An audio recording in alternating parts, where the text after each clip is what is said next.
Hello दोस्तों, राधे राधे, हरे कृष्णा। इस पवित्र कार्तिक मास में आ रही है देव उठनी एकादशी, जिस दिन भगवान श्री हरि 4 मास की योग निद्रा के बाद जागृत अवस्था में आते हैं। इसी दिन से तुलसी विवाह का आरंभ होता है। इसी दिन से भीष्म पंचक व्रत का भी आरंभ होता है।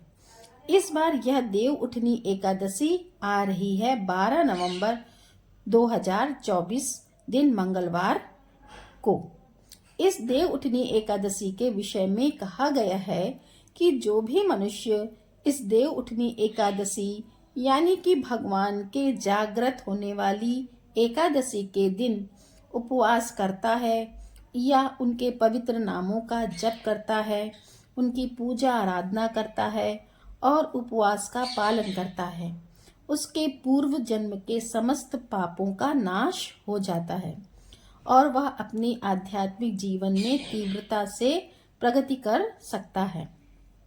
अगर कोई मनुष्य संपूर्ण चातुर्मास का पालन नहीं कर सकता तो उसे कम से कम कार्तिक मास का पालन करना चाहिए।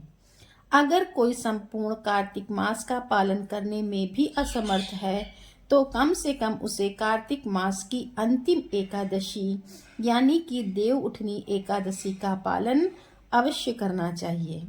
इस एकादशी को उत्थान एकादशी, प्रबोधिनी, हरिबोधिनी, देव उठनी एकादशी इत्यादि नामों से भी जाना जाता है।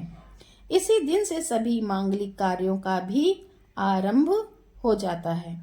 तो चलिए इस देव उठनी एकादशी के उपलक्ष्य में हम शास्त्रों से ली गई एक सुंदर पौराणिक कथा का श्रवण करते हैं। प्राचीन समय की बात है। वैवस्वत मनु के प्रपौत्र और राज ऋषि नाभा के पुत्र थे। महाराज अम्बरीश वे 7 द्वीपों से युक्त संपूर्ण पृथ्वी के एक चक्र शासक थे।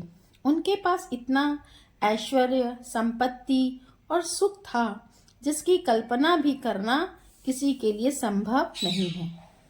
सामान्य रूप से देखा जाता है कि मनुष्य के पास धन, संपत्ति और सुख होता है तो उससे वह गर्वित हो उठता है, उसमें घमंड आ जाता है। लेकिन महाराज अम्बरीश एक ऐसे उदाहरण थे, एक आदर्श भक्त थे जिनके अंदर इतनी सुख, समृद्धि, संपत्ति और ऐश्वर्य होने के बाद भी अत्यंत अधिक मात्रा में विनम्रता और भगवान श्री हरि की भक्ति विद्यमान थी। बहुत कम लोग ऐसे होते हैं जिनके पास संपूर्ण पृथ्वी का ऐश्वर्य होने के बाद भी वे वैराग्य और भक्ति के चरण लक्षणों को प्रकट करते हैं। और यह कार्य सिर्फ महापुरुष ही कर सकते हैं, क्योंकि उन्होंने अपने इंद्रियों को वश में कर रखा होता है और वे जानते हैं कि जीवन का परम लक्ष्य भगवान श्री कृष्ण की चरणों में शुद्ध भक्ति प्राप्त करना ही है। सुख, संपत्ति कुछ समय के लिए हमारे साथ रह सकती है, लेकिन हमारा वास्तविक धन और वास्तविक संपत्ति भगवान की शुद्ध भक्ति ही है। उनके लिए इस संपत्ति का सागर एक स्वप्न के समान था। महाराज अम्बरीश इस भौतिक जीवन की नश्वरता से भली भांति परिचित थे, इसलिए वे सदैव परम भगवान की भक्ति में ही लीन रहते थे। अपने दैनिक कार्यों से सदैव वे भगवान श्री कृष्ण को समर्पित करते रहते। अपनी प्रत्येक इंद्रियों को उन्होंने भगवान की सेवा में ही नियुक्त किया हुआ था और जैसे राजा होते हैं वैसी प्रजा भी होती है, तो उन्हीं के समान उनकी प्रजा भी अपना अधिकतर समय भगवान के पवित्र नामों का जाप, कीर्तन और सेवा में लगाती थी।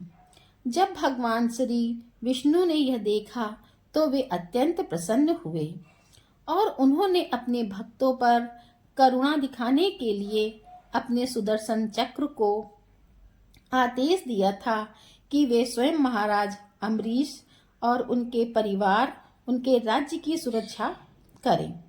अब जिसे भगवान का स्वयं आरक्षण मिला हुआ हो या संरक्षण मिला हुआ हो, उसे यह भौतिक क्लेश और कष्ट क्या ही प्रताड़ित कर सकते हैं।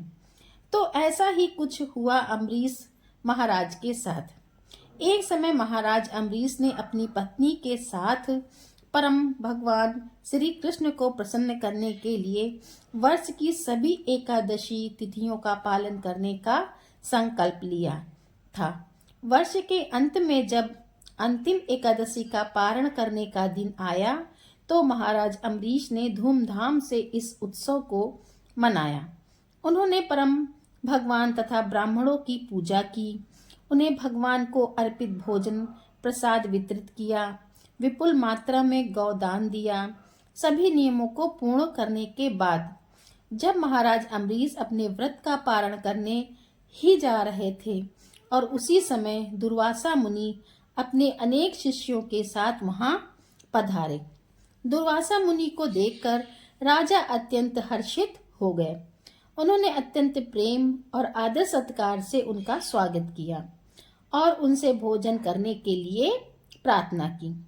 राजा की प्रार्थना को दुर्वासा मुनि ने स्वीकार तो कर ही लिया, लेकिन उन्होंने कहा कि भोजन करने से पहले वे यमुना तट पर स्नान करना चाहते हैं। इतना कहकर वे अपने शिष्यों के साथ यमुना तट पर स्नान के लिए चले गए। अब इस समय में थोड़ी समस्या आ गई। राजा अम्बरीश को निर्धारित समय के अंदर पारण करना था और अपनी एकादशी व्रत को पूर्ण करना था, लेकिन दुर्वासा मुनि को आने में समय लग गया।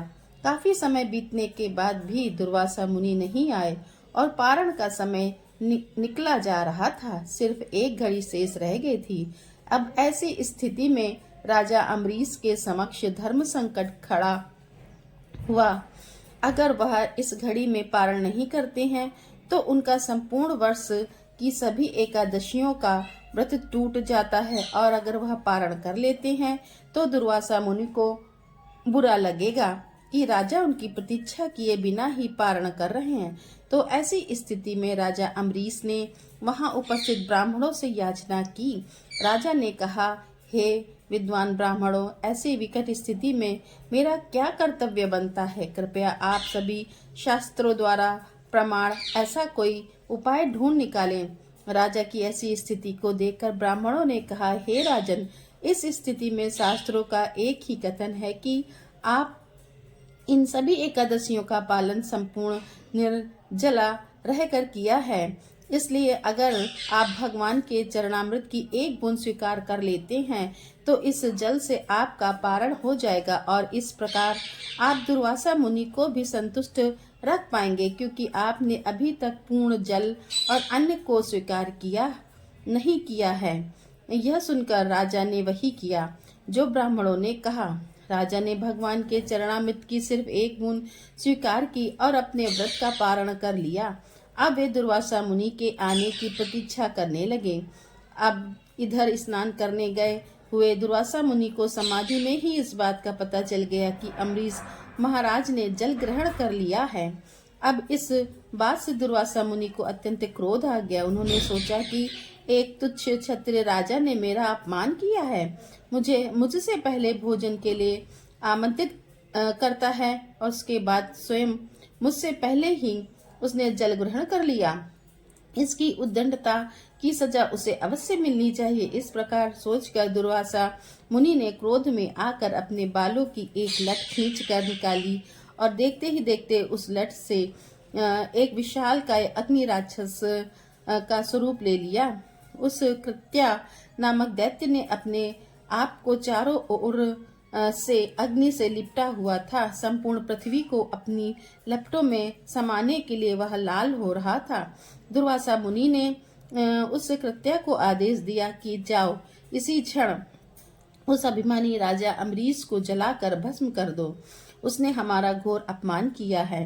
शीघ्र जाओ, उसे भस्म करके आओ। अब यह आज्ञा पाते ही कृत्या पहुंच गया राजा अम्बरीश के पास।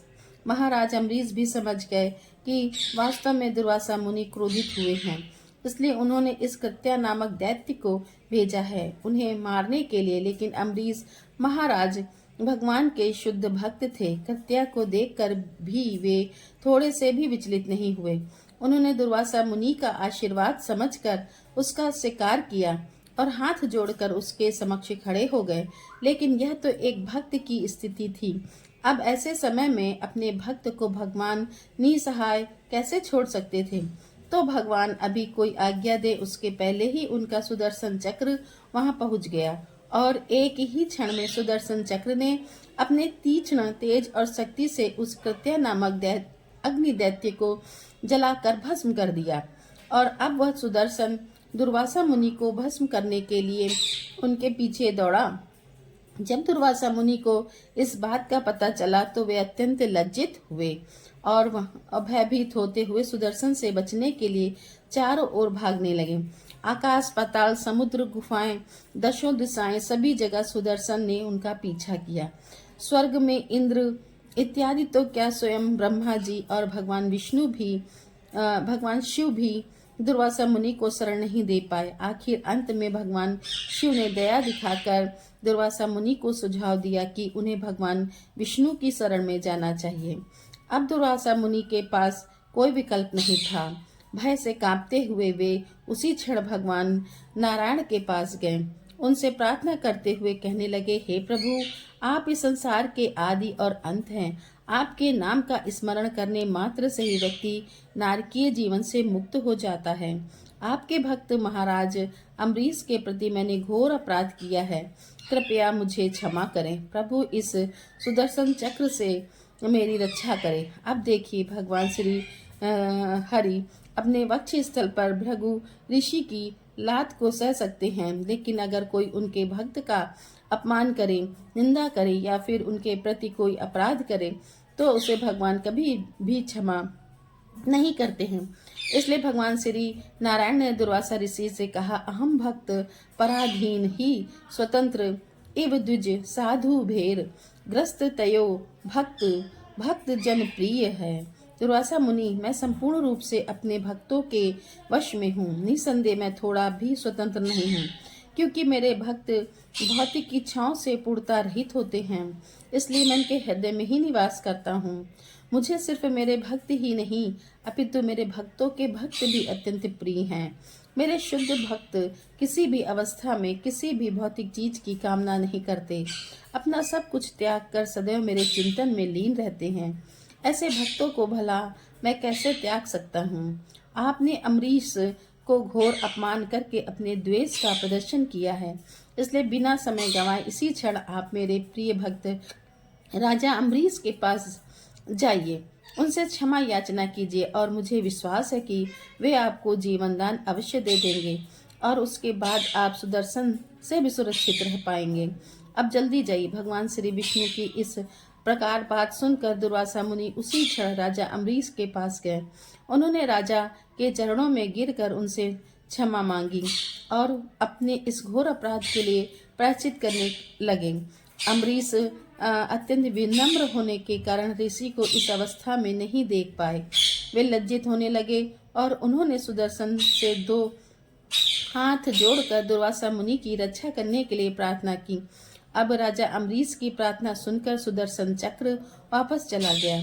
दुर्वासा मुनि ने राजा के इस शुद्ध भक्ति और उनके पुण्य प्रताप को देखते हुए उनकी स्तुति में अनेकों श्लोक का उच्चारण किया, उन्हें आशीर्वाद प्रदान किया और इस प्रकार भगवान ने अपने एक शुद्ध भक्त के गुणों का प्रचार किया। इस कथा से हम समझ सकते हैं कि भगवान श्री हरि को अपने भक्त कितने प्रिय हैं और जो भगवान के सच्चे भक्त होते हैं वह प्रत्येक मास में आने वाली प्रत्येक एकादशी का निष्ठा और दृढ़ता पूर्वक पालन करते हैं। तो फिर इस बार की एकादशी को कार्तिक मास की अंतिम चातुर्मास की भी अंतिम अत्यंत विशेष एकादशी है। इस देव उठनी एकादशी के दिन ही भगवान श्री हरि 4 मास की योग निद्रा के बाद जागृत होते हैं।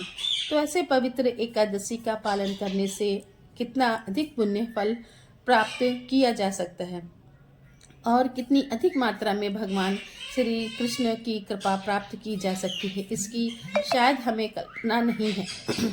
अभी इसीलिए इस व्रत को कभी भी साधारण नहीं समझना चाहिए। वैसे तो कोई भी एकादशी तिथि सामान्य नहीं होती, लेकिन देव शनि अत्यंत विशेष है क्योंकि यह भगवान को अत्यंत प्रिय एकादशी है। जो भी मनुष्य इस एकादशी के दिन इस पौराणिक कथा का श्रवण करता है, चिंतन करता है, पाठ करता है, उसे पूर्व जन्म के समस्त पापों से मुक्ति होकर अश्वमेघ यज्ञ करने का फल प्राप्त होता है। तो यह थी आज की देव उठनी के विशेष विषय में विशेष पौराणिक कथा। यह कथा आपको कैसी लगी यह हमें कमेंट करके बताइए। और इस देव उठनी एकादशी के साथ साथ इसका पारण भी एक विशेष विधि से किया जाता है। इस पौराणिक कथा को सुनने के बाद भगवान श्री हरि विष्णु आपको बहुत बहुत आशीर्वाद दें और आप सभी को एक देव उठनी एकादशी की बहुत बहुत शुभकामनाएं।